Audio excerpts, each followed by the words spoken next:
Amigos do Legale, hoje o nosso encontro é para falar de um dos direitos do trabalho, não é? Naturalmente muito importante, e ele vai ao encontro, não é? De encontro é choque, então ele vai ao encontro, né? Ao encontro vai o namorado da namorada, então é ao encontro, é uma coisa positiva. Ao encontro do quê? Dos interesses, do valor social do trabalho. O que é isso? O valor social do trabalho é um dos fundamentos da República, não é? Então a República Federativa do Brasil, não é, está calcada, está apoiada, está fundamentada no artigo 1º, que traz o rol, não é? E dentro desse rol nós temos o quê? Nós temos o valor social do trabalho, não é? De quem? Então, do empregado, naturalmente. E esse encontro de hoje, ele traz a expectativa, não é, de passar para os senhores o quê? Não é, colega, não é, doutor, doutora, nós vamos ver hoje como trabalhar os quesitos. Não é? Quesito do quê? Quesito de doença. Que doença? Doença ocupacional. E aí a coisa vai abrindo, né? Estudar é magnífico por conta disso. Então eu tenho lá a doença ocupacional. Mas que doença ocupacional é essa? Ela se subdivide. Ela pode ser uma doença do trabalho, não é? Ou dentro do contexto da doença ocupacional, nós podemos ter uma doença profissional ou uma doença do trabalho. Então a ocupacional vai se dividir desta forma. E o que nós aí percebemos na experiência da vida prática, não é? Fico muito à vontade para falar isso, porque sou advogado da prática, da audiência, guerreiro, não é? Advogado contencioso, não é? Gosto do quê? De brigar, discutir, não é? Sem dúvida, esse é um caminho que muito valoriza a atividade da advocatícia. Então, advogado que está no meio, não é? E não tem e não vê o prazer do fronte, é porque deve ter ocorrido alguma frustração em algum momento, mas enfim, o fronte é tudo, é onde nós nos realizamos profissionalmente. E aqui nós estamos trazendo para vocês o que? Os quesitos, justamente por conta da experiência prática aí. O que percebo muito? Que a peça de quesito, naturalmente, do empregado é frágil. Muito frágil, é peça de Google, apresenta lá 4, 5, 6 quesitos, desgarrado de fundamento, de uma entrevista péssima que foi feita lá com o empregado, não é? E o contexto aqui hoje, ele vai tanto para o previdencialista, quanto para o trabalhista. O nosso encontro aqui, ele tem as duas vertentes, é a prática, tanto previdenciária, quanto trabalhista, não é? Então, muito bom. O que vou trazer aqui para vocês hoje? Uma forma de fazer a tese na petição inicial e depois trabalhar a petição de quesitos, não é? E desde já deixo a informação. Hoje é uma preliminar, não é? Nós vamos ter um curso propriamente disso. Aí no curso, sim, é que nós vamos ver com mais profundidade, mas, mesmo assim, aqui eu já vou deixar um modelo de tese de peça inicial, tanto de uma ação acidentária na comum, quanto aqui na trabalhista também, para você estar pedindo uma perícia médica para fins de verificação se tem um elemento que vai justificar o pedido, a questão da doença, não é? Tese para a pensão vitalícia, lucro cessante, não é? Então são vários pedidos, dano moral também, são vários pedidos que vão decorrendo da doença, não é? Muito bom. Então aqui a primeira parte é esta aí da importância, não é, da petição de quesitos. De novo, é voltado para a prática trabalhista e também previdenciária. Aqui é um breve currículo. E rapidamente já vamos aí no primeiro tópico, que é o quê? Do nexo causal, não é? EA com causa. Muito bom. Nexo causal. Poxa vida, o que é isso, né? Nexo causal e nexo com casual. Poxa, então eu vou ter os dois? Posso ter os dois? Posso. Então, como que é o primeiro? Nexo causal, não é? Nexo causal, ele é típico, direto, não é? Onde acontece isso? No acidente de trabalho. Então, qual que é o acidente de trabalho típico? É aquele que ocorre às vistas de quem? Do empregador. Não é? O atípico, no caso que estamos estudando hoje, que envolve a doença do trabalho ou a doença profissional, não é? Ambas decorrendo da doença ocupacional, vão nos traduzir o quê? Vão nos traduzir uma possibilidade de concausa. Então, em havendo concausa numa doença, nós teremos o nexo concasual. E o nexo causal, só o nexo causal, esse é direto, é um acidente de trabalho que o empregado sofreu dentro da empresa. Por quê? Porque não há subjetividades, não há atipicidade, ele é típico, ele é direto, não é exatamente como trazemos aí na tela para vocês esse primeiro caminho, primeiro conceito. Então, nexo causal, demonstração íntima e direta do resultado produzido, não é? Pela atividade laboral desempenhada. Diretamente ocorrendo. Então, o nexo causal é esse. E o de concausalidade, esse nos interessa mais propriamente nesse encontro. Por quê?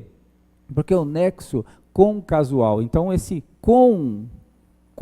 causa, o que é a concausa?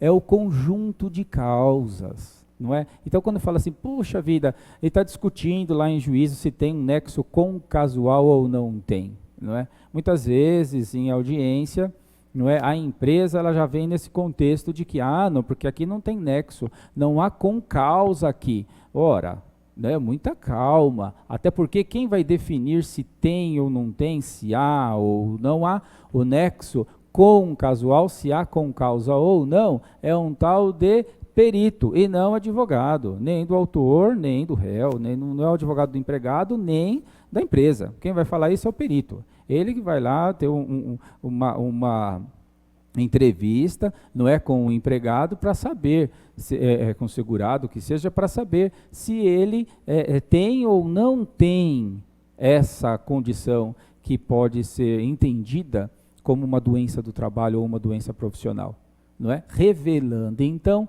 a concausa, não é? Simples assim.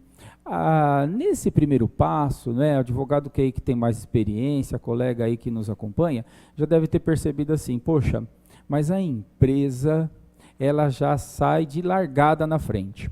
Por quê? Porque a empresa, no dia lá da perícia, que o juízo lá determinar a realização da perícia, o que vai acontecer? A empresa, ela sempre, é muito difícil o contrário, a empresa, ela sempre coloca lá um assistente.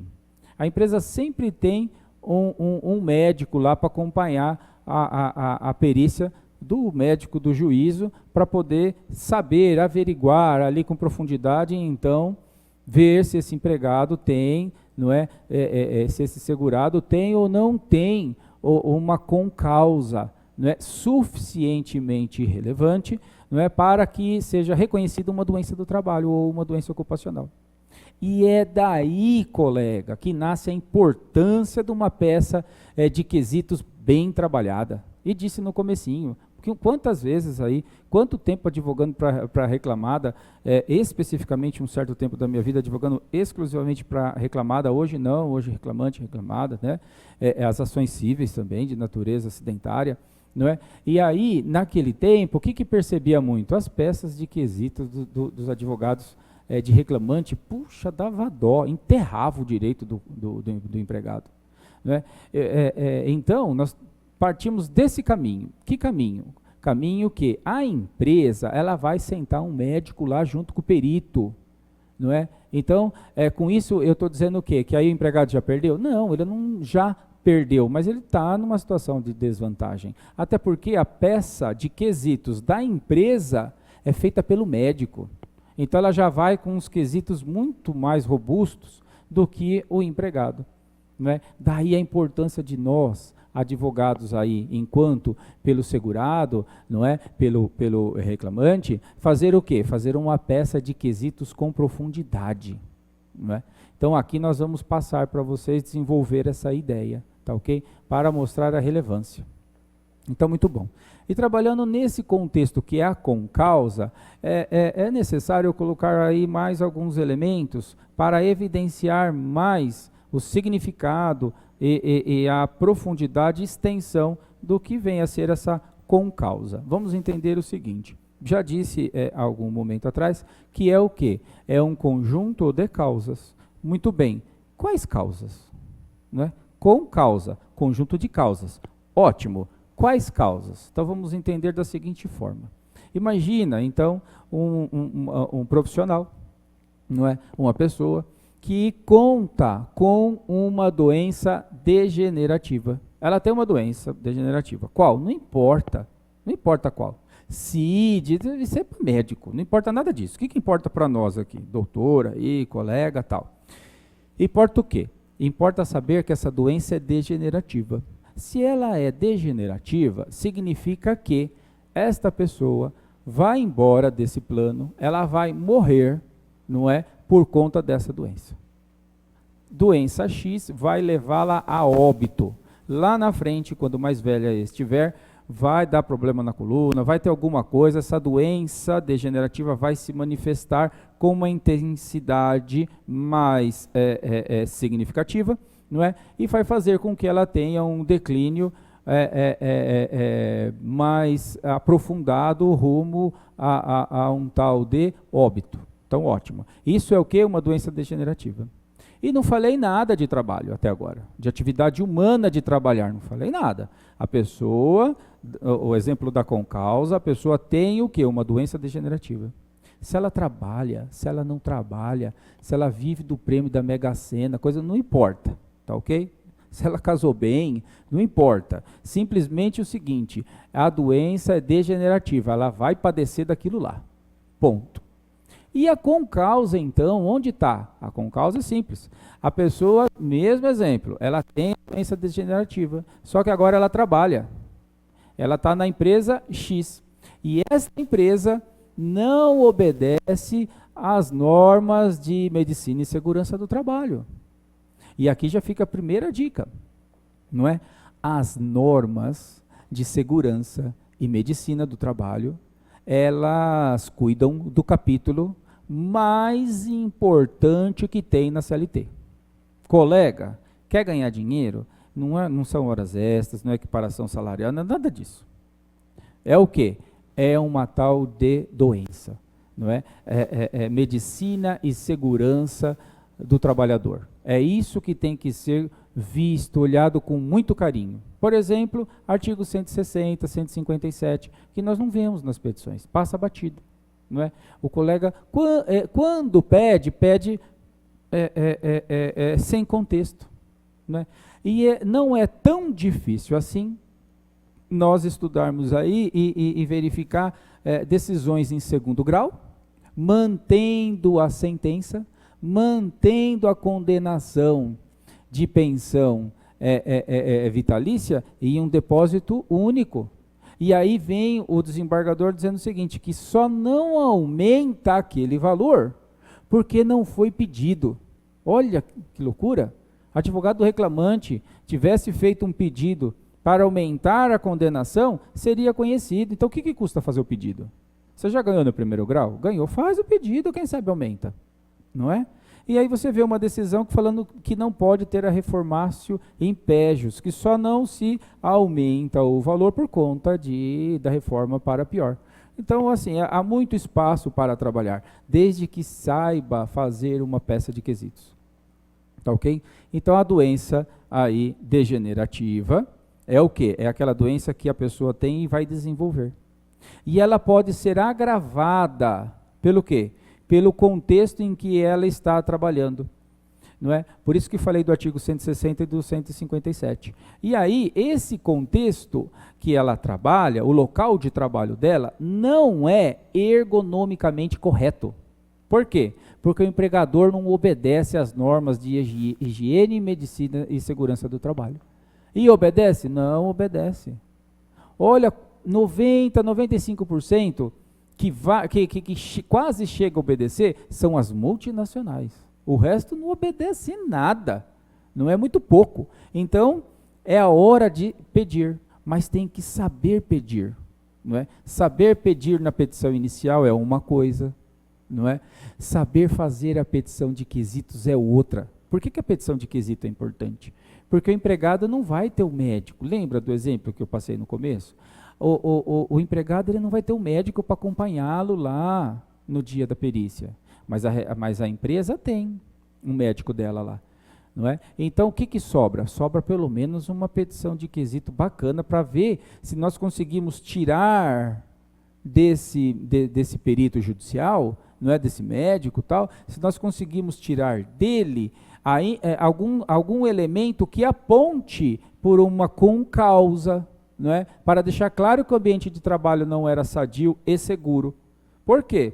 Porque eventualmente ele não reconhece a doença, o perito do juiz, ele não reconhece, mas pelo rol de quesitos bem elaborado, é possível tirar dali elementos que, somados a uma boa instrução processual, com testemunha, trabalhadinha, tudo direitinho, nós conseguimos demonstrar para o juiz o equívoco do perito, e que há sim elementos que configuram a doença ocupacional, quer do trabalho, quer profissional, não é? A doença ocupacional. Então dá, mas eu preciso de uma peça de quesitos forte, senão uma peça de quesitos com 2, 3 quesitos, 5, 10 não dá, não é?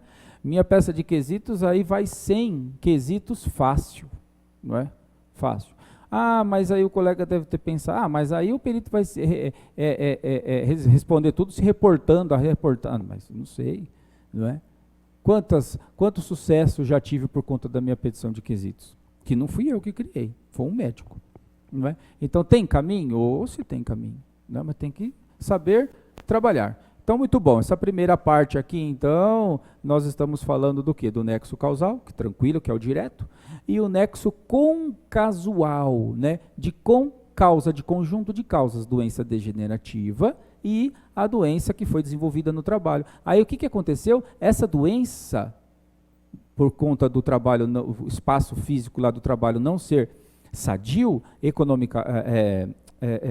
tecnicamente, ergonomicamente correto, somou com a doença degenerativa. E o camarada, o empregado que já ia ter um problema lá na ponta, lá no final da vida útil laboral dele, abreviou ainda mais por conta da concausa. Quem deve ser responsabilizado? O empregador, naturalmente, que não cuidou do ambiente. Não é? Então, não quer dizer que pelo fato dele ter uma doença degenerativa, não é, que então não tem que se reconhecer doença. Ou se tem doença do trabalho sim, porque o ambiente acelerou a degeneração. Tá ok? Esse é o caminho. Então, muito bom. Essa primeira parte que nós vimos aqui. Agora eu trago para nosso estudo um julgado, porque julgado é tudo para nós, né? Não é advogados. Então nós aprendemos muito quando estudamos julgados, partimos das teses. Por quê? Porque é o experimento, não é? Nós propriamente não criamos nada, nós usamos o que está aí. Então, para usar o que está aí, nada melhor do que experienciar as decisões que já estão correndo, não é? E essa aqui é bastante interessante. Então essa daqui é uma parte do julgado, é o excerto do julgado, uma passagem do julgado para nós então estudarmos. Olha que bacana, vamos acompanhar. O perito, o desembargador falando, né? O perito tem elementos de convicção para afirmar que o autor foi acometido por doença do trabalho e que há nexo causal entre as patologias que acometeram sua coluna vertebral e as atividades de ajudante. Tá vendo? Aqui o nexo é direto, não é? O nexo é direto. Como direto? Direto da atividade do trabalho. Do quê? Do fato da patologia, ou seja, do problema que ele teve na coluna, ligado ao quê? À atividade de ajudante. Esse nexo, esse é direto. Então aqui não tem com causa. Esse ajudante, do caso aqui que nós estamos estudando, ele não tem uma doença degenerativa, nem se cogitou essa condição. Mas o trabalho já foi o suficiente para caracterizar a doença. Daí, ser direto. Não é direto do quê? Direto da atividade. Ok? Muito bom. Continuando. Não é? Então, entre as patologias que acometeram sua coluna vertebral e as atividades de ajudante externo, similar à atividade de ajudante de caminhão, que desempenhou na reclamada, até ser afastado por incapacidade em benefício auxílio-doença pelo INSS, posteriormente transformado em auxílio-doença acidentário, que é o B91. Então, no início era um auxílio-doença e depois o próprio INSS reconheceu como um auxílio-doença acidentário. Muito bom, porque é esse 91 que dá uma tal de estabilidade. E isso já desde logo pelo órgão do INSS. Mas nada impede, até para aproveitar o exemplo aqui, nada impede de eventualmente o INSS não ter reconhecido como auxílio 91. Como auxílio-doença acidentário. Nada impede, ele poderia não ter reconhecido e mantido só o auxílio-doença, como ele manteve no começo, não é como ele deu no começo. E aí nós vamos pedir o quê? Pedir em juízo, fazer uma perícia para indicar que houve sim um nexo causal, que foi direto, importantíssimo entender isso. Nexo causal é direto. Direto nesse caso aqui foi o quê? Da atividade do ajudante trabalhar em descarregar os caminhões. E isso lesionou a coluna dele, isso é direto. Então ele não tinha um problema degenerativo na coluna, não, nada disso. Porque se tivesse um problema degenerativo na coluna e fosse trabalhar dessa forma, aí poderia dar uma concausa. Mas no caso aqui foi direto. E aí é nexo causal. Então é importantíssimo saber isso aí. Continua o julgado. Como já registrado na decisão recorrida, lá na sentença, a prova dos autos revela que o autor foi submetido a diversos tratamentos médicos, incluindo cirurgia na coluna, que não resolveu completamente o problema de saúde, persistindo a incapacidade, não sendo recomendada nova intervenção cirúrgica por ausência de benefício, o que indica que o autor deve continuar a controlar o problema de saúde e não pode mais atuar na mesma profissão. Isso que é muito bom. Ele não pode atuar mais na mesma profissão. Aí eu chamo a atenção pelo seguinte, você já consegue aí, colega, doutora, você já consegue enxergar sua petição de quesitos? Perguntando lá, apertando o perito, para esse perito falar se ele vai ter condição de trabalho nessa atividade? Não é? Então é isso que nós temos que ir perguntando. Porque por vezes já vi respostas a quesitos contraditórias, não é? O perito, sei lá eu por quê, qual motivação, né? Uma coisa assim meio subjetiva, ele vem dizendo que não tem, configurando que não tem, mas inadvertidamente ele responde ali embaixo que há algum elemento que pode, graças ao quesito que o colega tecnicamente soube apresentar, ele acaba entregando o ouro ali, dizendo que ele não pode mais desempenhar aquela função, e às vezes acontece isso. Não é? E aí o perito não reconhece, mas você já tem aonde brigar ali para mostrar para o juiz que tem elementos sim. E se for o caso, vira no tribunal. Não é? E continua. Importa registrar que, na decisão recorrida, estão transcritos depoimentos das testemunhas que demonstraram que a rotina dos ajudantes de caminhão consistia em trabalho braçal, em que era exigido muito esforço físico. E aqui é que vem exatamente um outro ponto importantíssimo para lhes chamar a atenção. Qual que é? A sua peça de quesitos foi maravilhosa, mas o perito não reconheceu. Ele falou, não tem doença do trabalho. Mas ele deixou, em alguns dos seus quesitos tecnicamente apresentados, ele deixou lá uma possibilidade de interpretação que há sim uma doença ali, um nexo causal, que há sim um prejuízo à saúde daquele empregado. Não é? Quando eu passar os quesitos vai ficar ainda mais claro. E aí, o que o colega tem que fazer? Você perdeu o laudo? Perdeu, normal perder. Vamos para a audiência? Vamos para a audiência. E agora? Agora nós vamos fazer prova testemunhal. Como? Com as testemunhas. Olha aqui a força das testemunhas. Então, advertência, o perito, a prova pericial não morre na mão do perito. E digo mais ainda, com muito carinho, muita atenção. Caso o colega venceu a perícia, o perito afirmou que tem, reconheceu que tem, fundamentou que tem a doença do trabalho ou a doença profissional, não é? Ambas são doenças ocupacionais. Se o perito reconheceu que tem, mesmo assim, na sua audiência de instrução, converse lá com a sua testemunha, explica a coisa toda e ela tem que colaborar, tem que dizer lá certinho como era, para você fazer mais prova, porque nós não sabemos como o juiz vai se manifestar. Porque muitas vezes vejo na prática, não é? Esse nosso encontro ele é voltado especificamente para a prática, vejo o quê? O colega venceu, mandou bem, deu sorte lá, deu tudo certo, a perícia, o perito reconheceu, e na audiência a reclamada conseguiu, a empresa, na questão civil, ela conseguiu arrebentar com a testemunha dela e falar que não era nada aquilo. E o laudo veio de outra forma, porque o juiz não está obrigado a seguir laudo. Então, não é porque mandou bem ou porque mandou mal, né? Não é porque o perito reconheceu ou não reconheceu a doença, que a audiência de instrução você só vai discutir horas extras agora. Não, você tem que fazer prova de novo, ratifica a sua prova. Esperto com isso. E continua. Já é sabido que determinadas doenças não têm no trabalho a única causa, mas são adquiridas em razão das condições em que um trabalho é realizado, e que, mesmo assim, ela se equivale ao acidente de trabalho por força de lei, desde que as condições de trabalho concorram diretamente para a enfermidade. É a denominada concausa. Olha que maravilha, é isso que nós estamos estudando. Não é? E aí traz o fundamento legal, 8.213, não é? De 91, artigo 21, inciso 1, que vai falar do quê? Da concausa. E vamos continuar. A doutrina afirma que concausalidade pode ser pré-existente, concomitante ou superveniente, já existia, ou nasceu ali ou para o futuro. No caso presente, o laudo pericial de folhas 428 afirma que que existe nexo de causalidade, sendo, pois, desnecessária a discussão acerca da concausalidade, pelo que restou comprovada a responsabilidade civil da reclamada. Então, no caso dos autos, o que aconteceu aqui? Aqui o nexo foi direto. Como assim nexo direto? Nexo causal.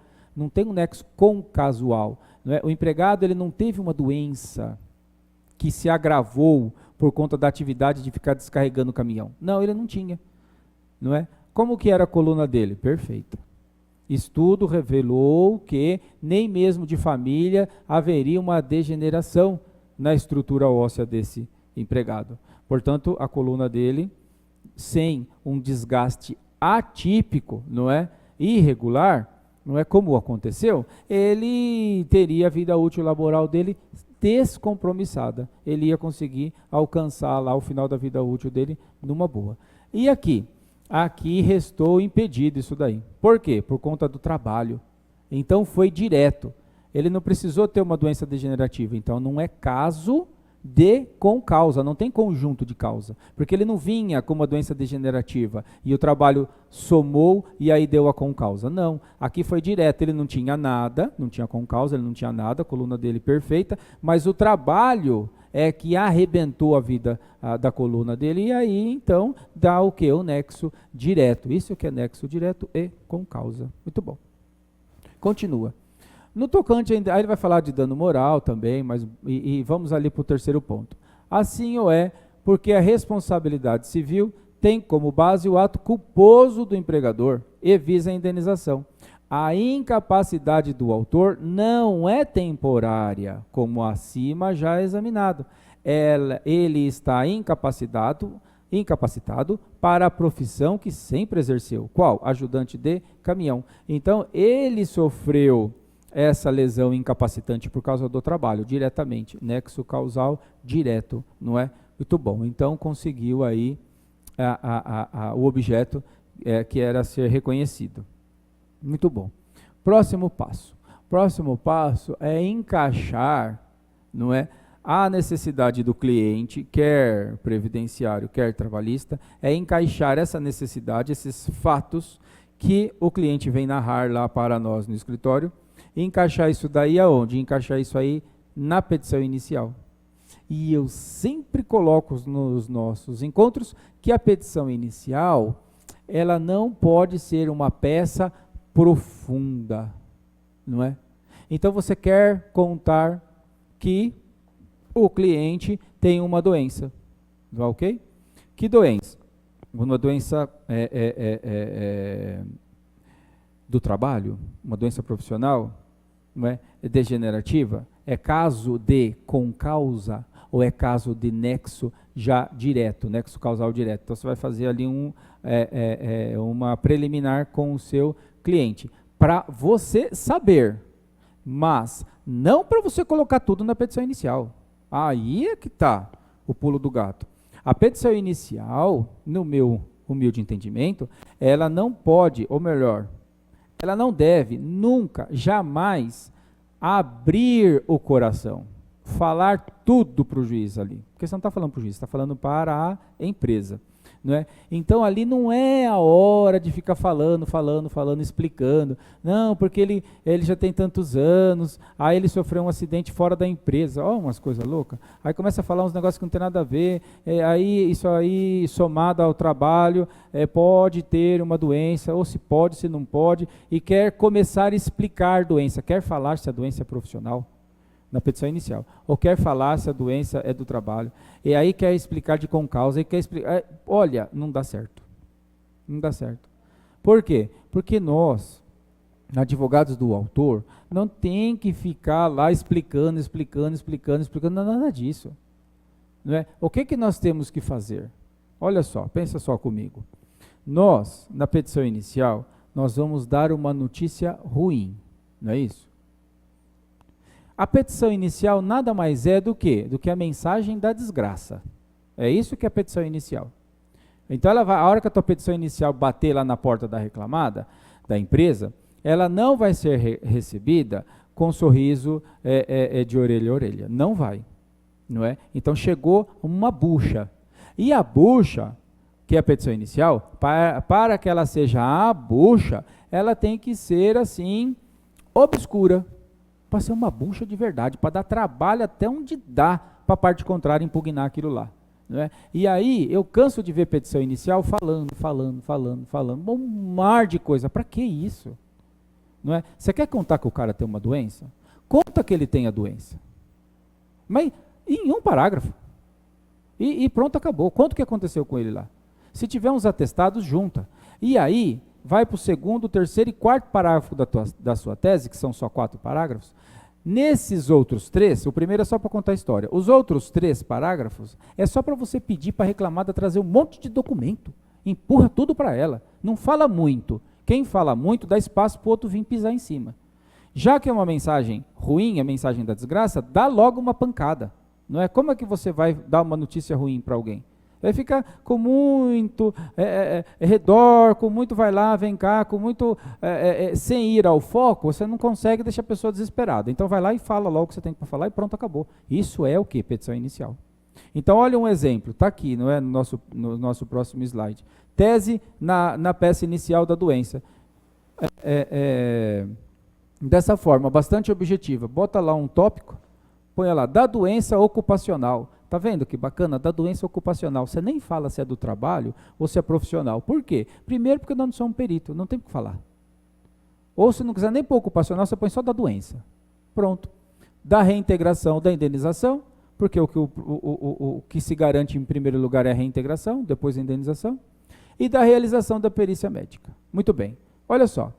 O reclamante exercia as funções de pintor, ponto. Não precisa falar o horário. Sabe, o horário, quando começou, quando você fala do tópico do contrato. Eu vejo muita petição inicial, repetindo, aí muda as datas, porque pega um modelo do outro, olha, então presta atenção. O reclamante exercia as funções de pintor, ótimo.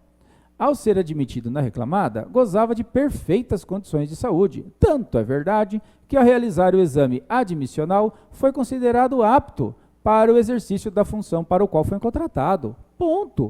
O que você falou, excelência? Ele trabalhava de pintor e chegou na empresa, ó, redondo. Ó como ele saiu, só o pó. É isso. Vai para o segundo parágrafo. Pois bem, no decorrer do pacto laboral, com o exercício de suas atividades, que consistiam em movimentos repetitivos, contínuos e diários, sem pausa para descanso, o reclamante passou a sofrer com dores fortes, não é? Nos ombros, pulso e antebraços. Tanto que foi diagnosticado um deslocamento dos tendões dos 2 ombros, motivo pelo qual ficou afastado do trabalho por prescrição médica e pelo INSS, conforme se comprovam por atestados que seguem anexo. Importante destacar que sequer foi realizado o exame demissional. Isso se for um caso, né? Por isso que está em negrito. Se não for o caso, você fica quieto. Não é? O advogado do reclamante não tem que vir falar aqui. O exame demissional falou que ele estava apto. Pô, fica quieto. Você está montando a sua tese. Então, olha, ele entrou bom, mas não saiu daquele jeito. Até porque o exame demissional, todo mundo sabe como é feito, né? Então, não tem que ficar abrindo aí, não. Então, o que tinha para falar da doença, você já falou, é só isso. Não fala mais nada, acabou a tese. Agora vem só empurrando responsabilidade para a empresa. Olha que bacana. Deverá a reclamada juntar as fichas de entrega de EPIs com as especificações dos equipamentos, datas de trocas, higienização e devoluções, do certificado de aprovação dos equipamentos entregues, com a data de expedição e validade, e do comprovante de treinamento do reclamante, com oposição de assinatura do obreiro, sempre dentro do prazo de validade indicado pelo fornecedor do equipamento, juntando aos autos uma amostra do EPI que fornecia, o que desde já se requer. Olha aí, não é? É isso que o advogado tem que pedir. E não ficar falando da doença, tentando comprovar. Meu amigo, vai ter perícia. Quem vai falar isso é o perito. Quanto mais você fala, mais espaço você dá para a reclamada. Então só empurra a responsabilidade para ela. Como esse primeiro parágrafo que nós já acabamos de ler. Acaba aí? Não, olha esse segundo, que bacana. Esse aqui é para você dar uma pancada na reclamada. Olha esse.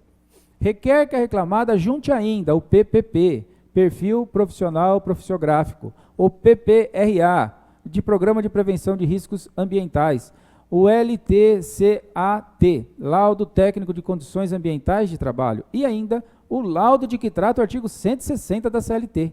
160 da CLT? Esse artigo aqui é muito bacana, nós vamos ver na petição de quesitos. Deverá ainda a reclamada demonstrar que cumpriu integralmente as obrigações do artigo 157 da CLT, notadamente pela juntada das ordens de serviço para comprovar ter oferecido orientação ao reclamante sobre o fiel cumprimento das normas de segurança e medicina do trabalho, sem prejuízo de outros que se fizerem necessários ao deslinde da causa. Então, olha que bacana. Vamos voltar aqui. A tese, abriu a tese com o parágrafo lá, bacaninha, da doença ocupacional. Aí você fala a função do seu cliente, o que ele fazia e tal, e já coloca aqui que era movimento repetitivo e tal. Esse daqui dá para usar para sempre, para usar para tudo esse modelo aqui. E aí você explica ali, sem entrar no mérito, sem ficar falando muita coisa, que subir escada, descer, sabe, umas coisas assim, ou que o camarada sofreu um acidente de moto há uns anos atrás. Não entra nesses detalhes, não é por aí. Conta só lá dentro da empresa. Não é? Muito bom. E aqui a segunda parte da tese é o quê? É só empurrando responsabilidade para a reclamada, porque ela tem que trazer tudo isso daí. Não é? Muito bom. E que mais? Aí nós vamos fazer o pedido, desenvolver o pedido. Pelo exposto, requer seja reconhecida a doença ocupacional, garantindo o emprego do reclamante. E, seu caso, quando do retorno ao trabalho, isso é uma tese de eventualmente estar afastado. Seja o reclamante acomodado em função compatível com a lesão sofrida, requerendo ainda a realização de perícia médica e vistoria ambiental para comprovar a moléstia profissional que o reclamante é portador. E continua. Ressalta-se que o reclamante é portador de moléstia profissional, adquirida no exercício das atividades para a reclamada, doença que lhe causou sequelas e reduziu sua capacidade laboral. Logo, é portador da estabilidade provisória e fundamenta. Muito bom. Diante do exposto, temos que o reclamante faz uso da reintegração e cita também a súmula aí 396, não é? 1 do TST. E faz o pedido, não é? Esse daqui é o rol, então ali nós terminamos o quê? A tese da petição inicial, que é o quê? A causa de pedir. E aí depois, se você tem mais pedidos para fazer, faz mais pedidos, aí propriamente relacionado ainda à doença. Pode pedir o quê? Uma pensão vitalícia, lucros cessantes, que eu acho interessantíssimo pedir, não é? Pode pedir demais direitos trabalhistas, até chegar no pedido propriamente dito. E o que é interessante? É que esse nosso encontro, ele é uma breve orientação, não é? O curso mesmo é que nós vamos pegar uma petição inicial e trabalhar mesmo a petição inicial e os quesitos, né? Fazer um negócio bem com mais profundidade. Aqui é uma apresentação. Muito bom, termina lá sua petição inicial, do valor à causa e tudo mais. Não é? Aí o próximo passo são os quesitos, então, propriamente dito. Então, lá no seu escritório, você fez a entrevista com o empregado, não é? vê lá se é uma ação acidentária, se é uma reclamação trabalhista, define o caminho a seguir e monta a sua tese, não é? Pega a convenção coletiva também para ver se não dá para puxar algum direito, não só relacionado à doença, como tantos outros direitos que a convenção coletiva nos fornece, não é isso? Pega lá a convenção coletiva, faz um trabalho técnico profundo, desenvolve uma petição inicial com profundidade, mas sem falar muito. Eu acho que esse exemplo aqui, ele é magnífico. Ele conta a doença, sem entrar muito no mérito, para deixar a reclamada falar. Por quê? Porque aí você vai para a audiência. Tem pedido de perícia, reclamada vai entregar a defesa dela, vai ter o prazo para réplica. Opa! Aí sim a hora que nasce o advogado do reclamante técnico, advogado bom. Aí ele pega a contestação. A contestação, meu amigo, vai ter que impugnar essas 4 linhas que você falou aí. Inepta a petição não é, porque ela contou que o empregado lá, no caso aqui era pintor, e os movimentos repetitivos é que estão causando essa doença dele. E a reclamada? A reclamada é que tem que se virar e abrir a tese e desenvolver aquilo. Aí é difícil. Azar da reclamada. Agora, se você fala muito na petição inicial, você abre espaço, não é para a empresa vir e ter elementos para uma defesa mais robusta. Então, não fala nada. Com a contestação na mão, você vai apresentar a sua réplica. Aí sim dá para vir desconstituindo a reclamada. Aí sim nós vamos ficar à vontade para fazer a réplica. E no prazo da réplica, apresentar o quê? A petição de quesitos. Aí que vem a importância de se fazer uns quesitos de forma técnica profunda, né? Está aqui uma imagem, não é? Perícia médica. Então vamos, a própria imagem já nos transmite o quê? Observação, né? Um olhar profundo naquilo que está se desenvolvendo. É isso que nós temos que fazer, colega. Muito bom. E aí, um primeiro quesito, que eu acho bastante interessante, é colocar esse daqui, ó, do artigo 160. Não é? Olha um quesito, por exemplo, aí, número 1. Né? Questiona-se ao ilustre perito se a reclamada atendeu o artigo 160 da CLT, que diz o quê?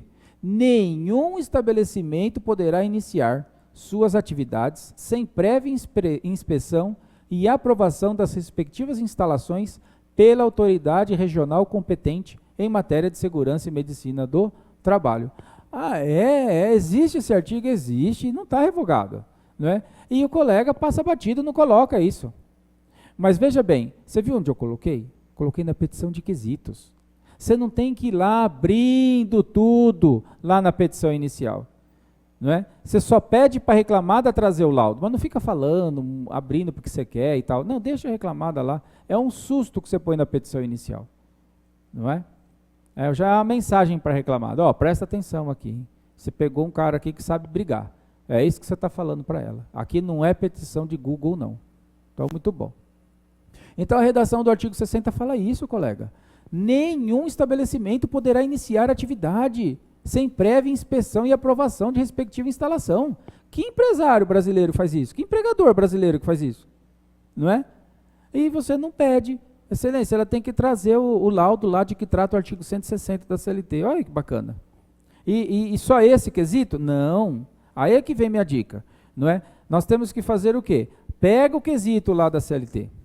Desculpa, pega a redação do artigo lá da CLT e desenvolve o seu quesito com profundidade, em cima do caso concreto que você está trabalhando, não é? E vai desenvolvendo os seus quesitos, vai desenvolvendo, vai abrindo, não é? A primeira informação é essa daqui, preliminar, não é? Eu quero aqui, excelência, trabalhar o artigo 160, e depois você vai trabalhando os demais quesitos.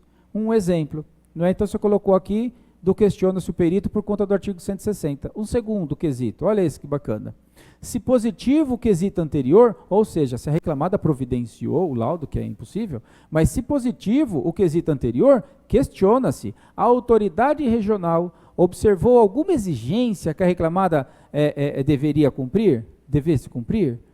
Então, mesmo, olha que bacana, mesmo que a reclamada tenha providenciado o laudo do artigo 160, que 90% não provoca, ainda assim você já perguntou se a autoridade lá, então, que vai dar, do Ministério do Trabalho, que vai dar, vai reconhecer esse ambiente de trabalho como ergonomicamente correto ou não, enfim, trouxe essa autoridade reconhecendo, ainda que reconheça, ela trouxe alguma observação para essa empresa? Como foi esse reconhecimento? Tem uma cópia aí, tem alguma coisa? É isso que a gente tem que perguntar. Terceiro, se positivo ainda aí o quesito anterior, questiona-se, qual então foi a obrigação, não é, que o membro lá, que o fiscal, o responsável, o perito lá do Ministério do Trabalho deu? E ainda, se a reclamada cumpriu referida obrigação ao tempo e modo correto. Por quê? Porque eventualmente pode ter ido lá a autoridade lá do Ministério do Trabalho, antes da empresa começar a trabalhar, e ele emitia ali um parecer do que ela tem que fazer. Não é? E aí ela guarda aquilo lá como assim, eu cumpri a obrigação do artigo 160. Mas escuta, na época lá, que o membro, o fiscal, que seja do Ministério do Trabalho, visitou as instalações antes de efetivamente começar a operar, ele eventualmente deixou um rol de obrigações a serem cumpridas, não é? Então não dá para limitar. Com isso, eu estou colocando para o colega o quê? Que não dá para limitar, só perguntar se obedeceu o artigo 160. Tem desdobramentos, não é? Porque dá para imaginar que vai o fiscal lá do Ministério do Trabalho e ele vai falar, olha, aqui está tudo certinho, está perfeito, não é? Só se tiver uma ajuda, né? Mas, enfim, não é nesse o caso que nós estamos trabalhando. Ou seja, a ideia aqui é colocar para você pegar um artigo do rol, que trata do capítulo de que trata a segurança e medicina do empregado e desenvolver, não é? Muito bom. Então, aqui nós já tivemos 3 requisitos do artigo 160, e não acabou.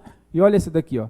No entendimento deste ilustre perito, você perguntando na sua petição de inquisitos, no entendimento deste ilustre perito e, no caso da reclamada não ter cumprido a exigência do artigo 160, ou deixado de atender qualquer obrigação, poderíamos entender pelo agravamento de saúde do reclamante, implicando em enfermidades físicas e psíquicas, bem como a redução da incapacidade laborativa? Puta vida, olha o que o perito vai ter que responder.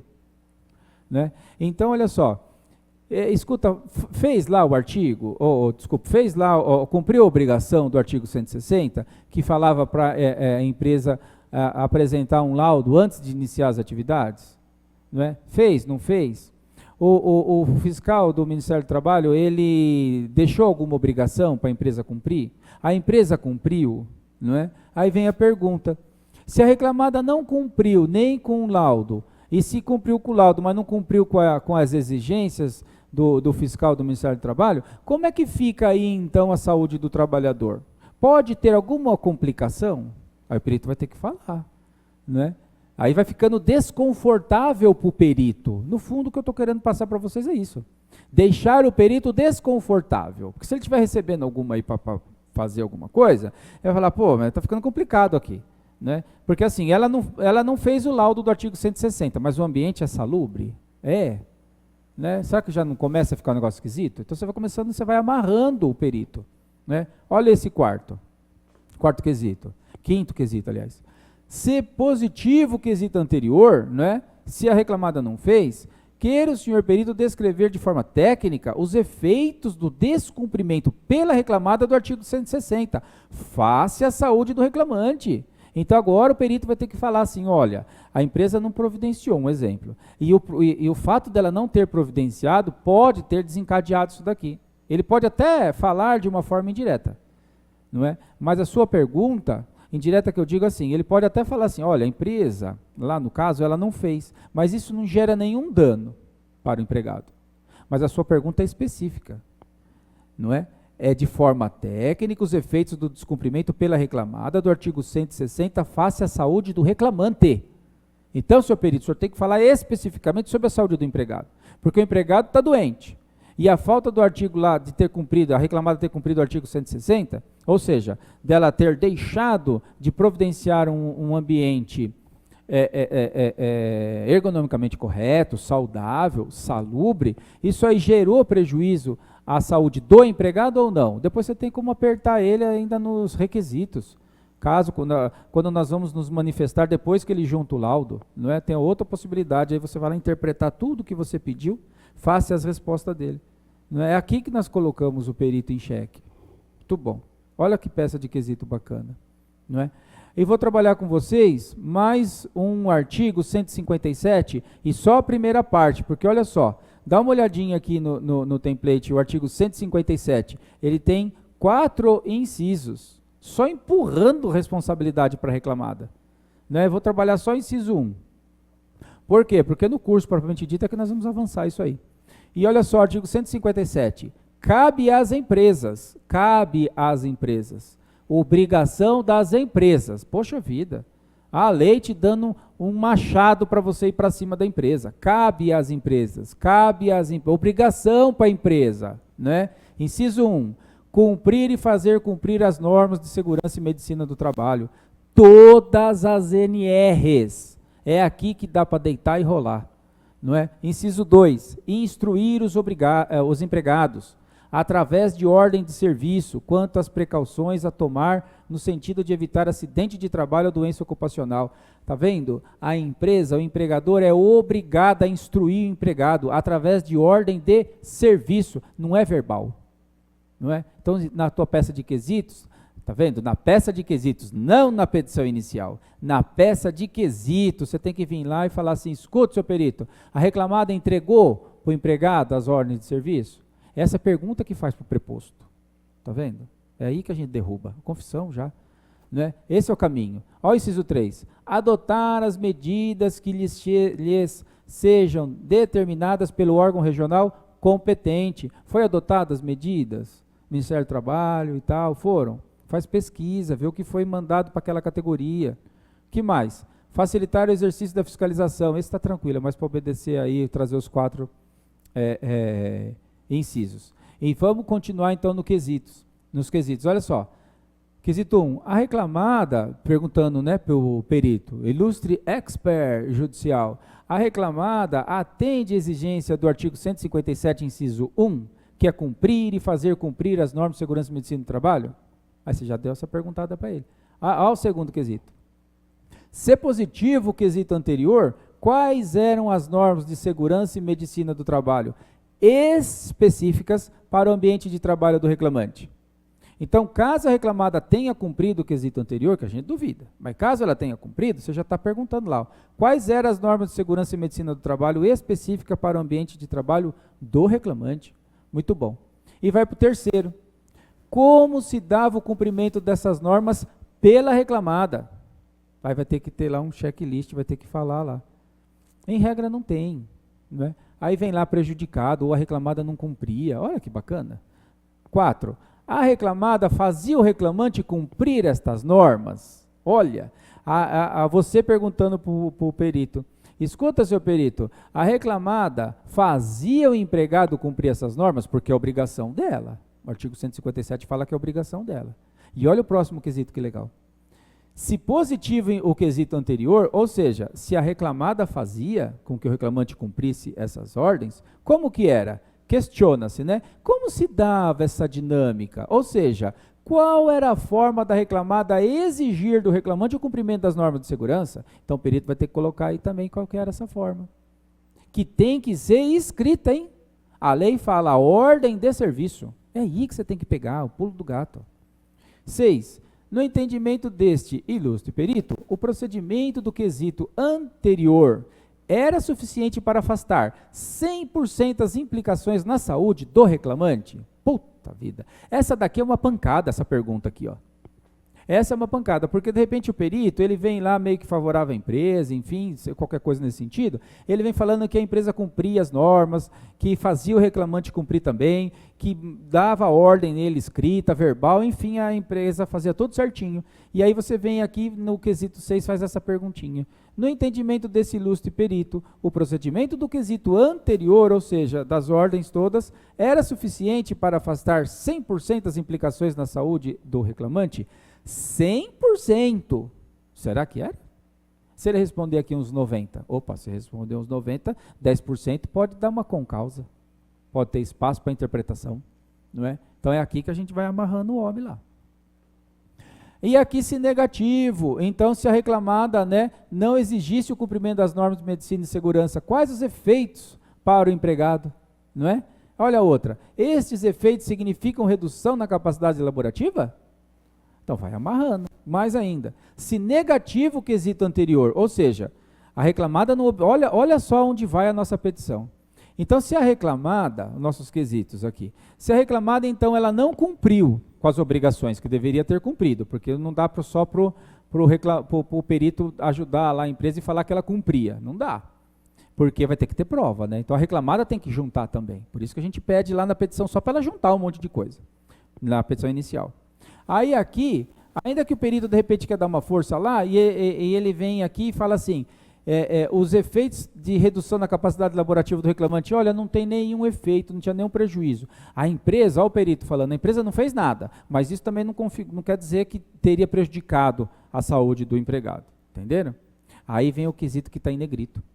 Se negativo o quesito anterior, ou seja, se esse ilustre perito teve coragem de falar que a empresa não cumpriu nenhuma das obrigações, mas mesmo assim não tem prejuízo à saúde do empregado, aí você vem e faz esse daqui, ó, apresenta esse daqui. Se negativo o quesito anterior, este ilustre perito conseguiria afirmar com 100% de certeza que não haveria prejuízo à saúde do reclamante, mesmo sem a empresa fazer nada? Mesmo sem a empresa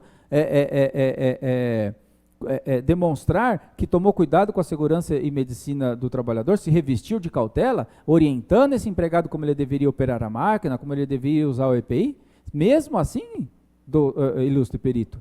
E ainda, né, e conclui, e ainda, qual o método científico utilizado para alcançar tal entendimento? Aqui se amarra ele de uma vez, ele vai ter que demonstrar o entendimento dele, não é? E é onde, então, olha só, até por um eventual acórdão paradigma para discutir em sede de recurso de revista, você vai ter tese. Mas por quê? Porque você apresentou uma petição de quesitos com profundidade. Tá ok? Não dá para advogando pelo empregado, não dá para colocar um médico lá. Muitas vezes não vai dar para colocar um médico lá. Por quê? Porque não tem como, o reclamante e o empregado não tem como pagar. Não vai ter um médico lá, a empresa vai ter, o empregado não vai ter, mas obrigação ainda tua, colega, não é? Doutor, doutora, maior ainda a nossa obrigação de pelo menos fazer uma petição de quesitos técnica, não é? Como disse no começo, essa aqui é só uma abordagem preliminar. O curso, naturalmente, vai trazer muito mais elementos, que é um curso que vem aí pela frente, vai trazer muito mais elementos, tanto para o colega previdenciarista quanto o trabalhista. E aqui, um julgado. De repente você pode estar entendendo assim, isso aí é papo, tal, não sei o quê. Olha o julgado. Julgado de TST, hein? Agravo de instrumento em RR, interposto sob a égide da lei, já a lei aí do final de 14, do final do ano passado. Responsabilidade civil, doença degenerativa, com causa, danos morais, configuração, culpa de quem? Culpa do empregador. Ônus da prova. Número 1 aí do julgado. Uma vez demonstrados o dano, o nexo de concausalidade e a culpa da reclamada é devida à indenização a título de danos morais, inteligência aí do Código Civil. E 2, é ônus do empregador comprovar se cumprir as normas de segurança e medicina do trabalho nos termos do artigo 157, inciso 1 da CLT. Então, vou repetir, é ônus do empregador comprovar se cumprir as normas de segurança e medicina do trabalho nos termos do artigo 157.1 da CLT. 157.1 da CLT foi o artigo que nós acabamos de ver, interpretado dentro dos quesitos. Não é? Então, todos os quesitos que nós vimos é só do inciso 1. Nós vamos trabalhar aqui no curso, naturalmente, o inciso 2, o 3 e os demais artigos, não é? De PCMSO, dos EPIs e tantos outros, que aí chega fácil uma petição de quesitos em 100 quesitos, 120, fácil, não é? E tem que responder tudo lá o perito, sob pena de nulidade, não é? Então, muito bom. E aqui fica evidente o quê? Ônus do empregador comprovar o 157.1. Só que ele, hoje em dia, está aí fácil, 90% dos casos, o empregador nada de braçada. Por quê? Porque o advogado do empregado não pede, não sabe pedir, não é? Então, quando eu falo assim, não sabe pedir, o que significa? Significa que pede errado na petição inicial. fala um monte na peça inicial. Quando ele fala um monte na peça inicial, ele está dando assim um mar de elementos para a reclamada deixá-lo em contradição. Aí vem a decisão lá em sentença. O reclamante não infirmou os termos lançados na inicial. Lógico, falou um mar de coisa desnecessária e agora se perdeu na instrução processual e, ao final, perdeu o pedido. Não é? Então, atenção, peça inicial, um susto. Peça inicial, parágrafo 1º, 840 da CLT. O que fala? Breve relato de fato. Breve relato dos fatos. Fala o que aconteceu de forma breve. Difícil era se fosse lá no direito processo civil. Por quê? Porque lá tem que ter fundamento jurídico. Lá tem que ter uma argumentação contextualizada. Aqui não, aqui é breve relato de fato. Então obedeça a lei. Excelência, o que eu falei aí é o mais do que o suficiente para a reclamada entender. Tanto ela entendeu que no mérito ela levou 20 laudas para impugnar o pedido. Então ela entendeu. Não é? Ótimo. Muito, muito tranquilo aí. E é ônus do empregador, então. Se é ônus do empregador, é um tal de empregador que tem que provar. Mas para ele provar, ele tem de ser o quê? Provocado a se manifestar. Como que a gente provoca o empregador a se manifestar? Na petição inicial, mas da forma com que eu coloquei aqui. Só pedindo para ele trazer uma série de elementos e você conta a sua tese no comecinho lá e depois pede tudo. Pronto. Na réplica nós vamos trabalhando isso com mais profundidade. E uma petição de quesitos salgada dessa daí. Tá ok? Então, eu vou terminando por aqui, concluindo o nosso encontro. Fica o convite, não é, para um encontro mais profundo, não é, onde nós vamos abordar muito mais profundidade, lembrando que nosso encontro aí atende às necessidades do colega previdenciarista, não é? E também o colega trabalhista. Digo isso com muita segurança, porque milito nas duas áreas, não é? E essa petição de quesitos, ela dá resultado, tá ok?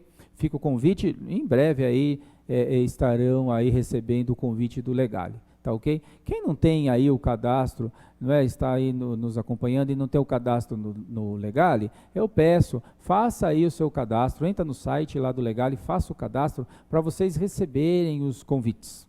Não é? São vários professores, não é, que nós temos aqui no Legale, todos gabaritadíssimos. Este nosso encontro aqui está no YouTube e os demais, dentro desse tema, serão cursos aí disponibilizados de uma forma mais profunda e aí o seu cadastro vai ser muito importante para que você possa receber esse convite, tá ok? Fica aqui um abraço muito carinhoso aqui do professor Custódio e do Legale, tá ok? Grande abraço. Sucesso.